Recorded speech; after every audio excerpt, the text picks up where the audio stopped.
It's never good to kill a family member of a serial killer. I mean, those are some wise words to live by.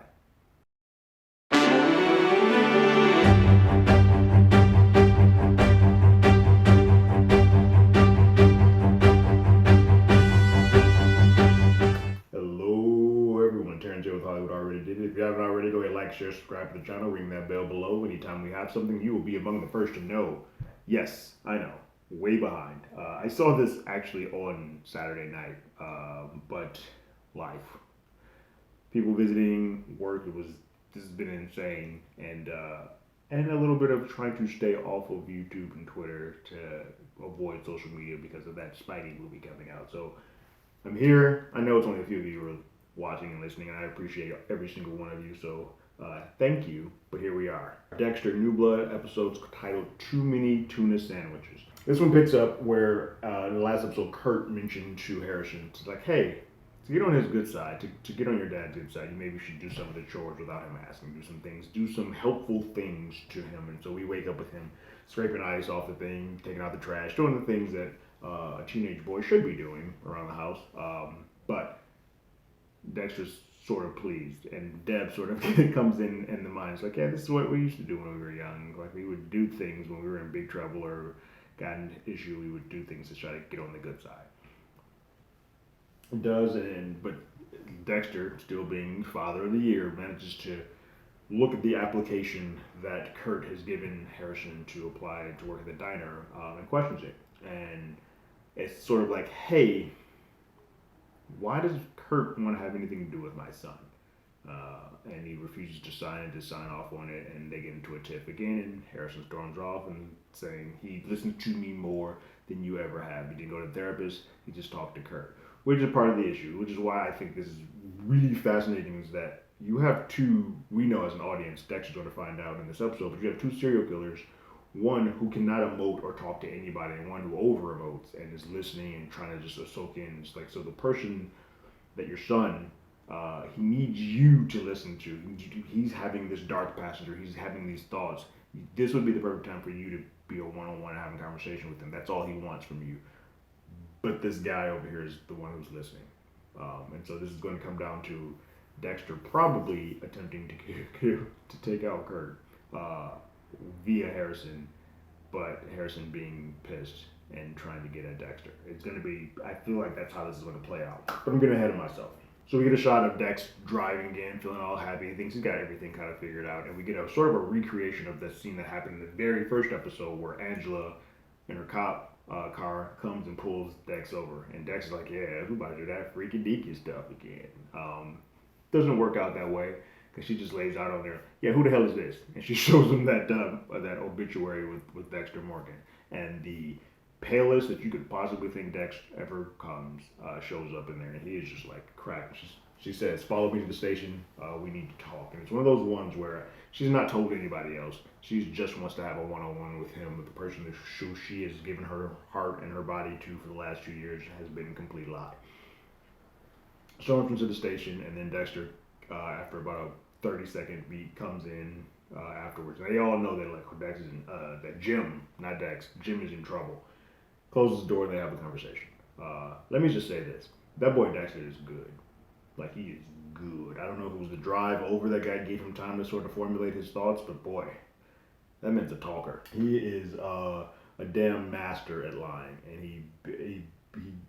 he uses parts of the truth to tell his story. But he basically says that, like, between Rita dying or being killed, Deb being killed, all this death being around, he just could not be around death anymore as a forensic person for the police.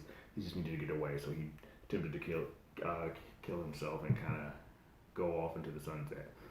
It's not that bad of a story, and it kind of alleviates some of the issues, but the big one that I knew Angela was going to bring up, because she's adopted a kid, because she's lost a friend, you just abandoned your child. Like, you did all of that. Like, I can understand you not having wanting to be around death, but you just threw your child away. And that was what didn't stick around with her. So they split, pissed. Dexter had the nerve. This is hilarious to me. In this, as pissed as she is, he had the nerve to be like, hey, before I leave, you're going to keep my secret, right? Dude, You're lucky she didn't cut you. We catch back up with Kurt, who is. We've seen him draining blood from these folks before, but now he's doing this thing where he's trying to recreate the eye piece, the left side of the eye for the woman that he shot. Because normally he shoots them from the back of their faces and everything is still kept intact. I'm wondering if he mounts these people. That would be a different conversation. Might actually if he's draining blood. But he shot her and sort of damaged his face. So he was trying to recreate or refix her face by looking at an image and whatnot and matching it. And he got close, but it just didn't look right. And he just gets angry and starts smashing. This is a man who he goes from hot to cold real fast. We see another sequence where he approaches a runaway who was in front of his diner. He starts getting the shtick again. He's like, "Oh yeah, I'm feeling it. This is me. She's the one." He sees her panhandling to another guy, and then he's like, "Well, here's some money.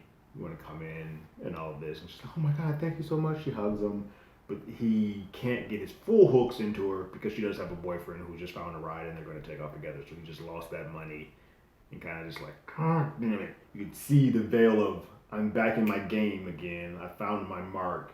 She's now gone. Him getting upset.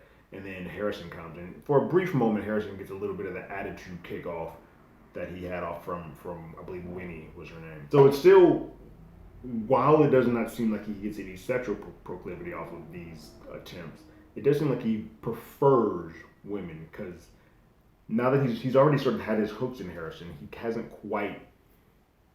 doesn't seem to quite want that as much as he does with the girls. But Harrison asked to join the diner, and she's like, "Well, your dad's signature's not on there." He's like, "Yeah, well, fuck my dad. He doesn't want to be here. He doesn't want me to do it." And he's like, "Okay, well, I'll forward this sir, Jim Leland. Cool, you're in." He asked him to start tomorrow, but he can't because he has a wrestling thing. Kurt didn't know that. He's like, "Oh, cool, I'll come watch you." And that they sort of go their separate ways. So Mary and Angela have a combo, and Mary's like, "Hey, maybe we should press Kurt a little bit about this Matt thing." And Angela's like, "No, I don't want to let on too far that we know too much." But Mary's always looking for that scoop, that story, doesn't quite listen. And she goes on her own to talk to Kurt about, and she kind of gives some clues that we know that, oh, we went to the hotel and Matt wasn't there and all this and that. That puts her in an interesting predicament. Before I get to that too much, though, I just want to let you know that Dexter, in this, isn't sure who dropped a dime on him as far as his name. He doesn't know that it's Harrison. We all know that, but he doesn't know. So he is following Mary because he thinks that because with the podcast and the Trinity Killer and the Bay Harbor Butcher and all those podcasts she's done, his one-to-one feels like she might be the one who has put her in this situation the most. So he is inherently following her. He also wants to have a combo with Kurt about why he's so close to his son, but that's something he can deal with down the line. In this, he's following strictly Mary. So he runs into the two of them at a diner. He smartly puts his phone on the charger and sets it to record, unbeknownst to anybody else, and kind of has his food off to the side. Mary and Kurt take off in separate cars, and then Dexter follows them while listening to the recording that is basically setting up where Kurt's about to end her life, because she gives up too much information that sort of has let it be known what's happening. Because what we have seen is that Angela, the reason why he called off all of this is that there are caves that Kurt has been disposing of and hiding the bodies in. The search was about to expand to that point, and the second it got to that point, Kurt called everything off. So Angela, being pretty solid detective that she is, was like, hey, there's got to be a reason why he doesn't want us to see this. And so she goes to see it. While the wrestling matches happen, she and another officer go and go spelunky, if you will, to go look for just clues to see what's happening over there. Meanwhile, like I said, Dexter's following Mary and Kurt and basically gets to the cabin of death, where everything is pretty secluded. And Dexter immediately says, oh, this is like serial killer 101. Like, he is going to murder her. And he sort of knows, like, it's secluded, off the beaten path, there's no one here. The way that this is set up, like, he is going to end this girl's life. And so we see Kurt take Mary down to that little pathway right before the room starts, and they're having a conversation, and then Dexter just busts in. And it's like, hey, I saw you guys on the road. I know people get lost out here. I was just wondering what's going on. He's like, oh, what's happening? You could tell Kurt's furious because he needed to end her without anybody being around, and he probably could take two in his brain. He's like, I can probably take them both, but I don't think I need to until Dexter does this shimmy and flip to get into that room where Matt is supposed to be, and Dexter just opens it up and just looks at it and just goes into detail. Oh, you got a bathroom and a jacuzzi, you got a camera. He's noticing that the door only locks on one side. He knows that this is a holding area for whomever he's about to kill. Now, he doesn't know the pattern of who he's choosing or what in all is going on, but he has now seen the entire kill room, and the look that Kurt is giving him is fantastic. He's giving him this look like, if this girl wasn't here, or if you weren't banging the police chief of this place, I would end you. So he is furious. Jim / Dexter takes Mary out, and they walk out, and she is very complimentary and thankful for him being there, because she knew she was about to get it. She was about to die, and she felt it. And she also lets on that she is rooting for Dex and Angela to make it, which sort of takes her off the plate for Dex, thinking that she's the one to drop the dime. She's like, well, then it's not her if she's backing me up this much, and Anne was about to just end her life and risk her life. She just is in over her head. Problem is now Dexter is on Kurt's radar, and vice versa. I don't think Kurt obviously doesn't know who or what Jim and Dexter is, but Dexter's fully aware. They are. Everything sort of culminates because Dex realizes in that moment that he needs to be at that wrestling match, and Kurt winds up there too to go see Harrison, and Harrison's getting his wrestle on. He's made it to, I believe, the semifinals. He's got a person that's a little bit bigger than him. He's supposed to be well renowned and a well done opponent. They get into a fight, and Harrison's giving him the business. Harrison is getting the best of him, and he has him submitted, ready to tap it out, and in that he should break up. He should no longer hold the move, but he does it to a point where he snaps and breaks his arm. Now this is directly after Kurt has sort of pushed him a little bit more, like use that anger, use that frustration on this opponent. And Dex and Kurt have a moment where they get into it, and he's like, "Fuck, what are you doing?" And Harrison, being that the most responsive person out of the two father figures, the two serial killer father figures, is the one that listens as opposed to the one that doesn't. He's starting to back Kurt more than he is Jim / Dexter. Logan pushes them out, tells them, hey, you guys need to leave, take off, and they do. While they're doing that, Dexter receives a phone call from Angela, who has just found a sea of bodies. One of them being Iris, her long-lost friend, who has the charm bracelet. In that cave that was told to be off limits, or was told to stop before they got there, there's a huge ton of bodies. And Dexter answers the phone as Jim. And says, hey, this is Jim. She's like, no, I don't need Jim. I need Dexter. Because she needs all the forensic help that she can get to figure all of this out.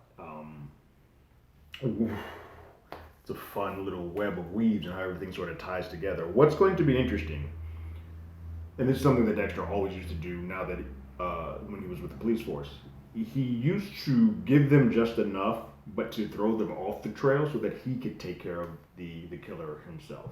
And I think that's going to try and take place here as well. But I think Angela's really good at her job, and I don't think she's going to allow this to. And because she's so close to the case, I don't think she's going to allow this to get too far out without keeping an eye on this. So I think what's going to happen is that Kurt's going to start realizing who Dexter really is, and he's going to get closer to Harrison and just take him. And Dex and Kurt are going to have this mano-a-mano where Dexter's going to have to get the one up. And he's going to end up having to either kill Kurt in front of Angela, which is going to completely change the way that she sees him, and kind of like, oh, you've been the person who's done on it, putting all these other things together. Or Harrison's going to see it. And I don't know how that's going to affect Harrison, considering that Dexter didn't tell him this side of him forthcoming. I feel like at this point, as a good father, Dexter should. It's hard because a part of it is like you don't want to expose your kid to this, but it's clear that he's struggling and he has a dark past. You might want to just give him the up and up, be like, hey, son, I feel a lot of the same things you're feeling too. Let's discuss. Dexter's just not capable of emoting. I think the biggest thing with all of this is that Dexter is so consumed with not turning his son into him that he is ignoring the just outburst and screams of a kid who just doesn't want to feel like a freak. And I think that is this fine line that is being told here. Meanwhile, the world in this small town is still collapsing in on them. And before this is all said and done, Dexter's secret of who he is, and I think of what he's done, maybe not the entire legacy of it, is going to come out. And it's going to be a doozy. Another really good episode. Look, I'm in Dexter. I'm in. You got me. To the point now where I'm sitting here like, oh, do we only have to do one more season? But let's see how it ends first before I say if whether or not we should do another one. What did you guys think about Too Many Tuna Sandwiches? Or leave your thoughts and comments in the comments below. If you haven't already, go ahead and follow us on Twitter at HollywoodADI or hit us up with email at HollywoodAlreadyDidIt@gmail.com. We also have a podcast with the same name. It's on Google Podcasts, Spotify, Apple Podcasts, anywhere they'll place podcasts. We're there. And like always, I got my ticket. You got yours.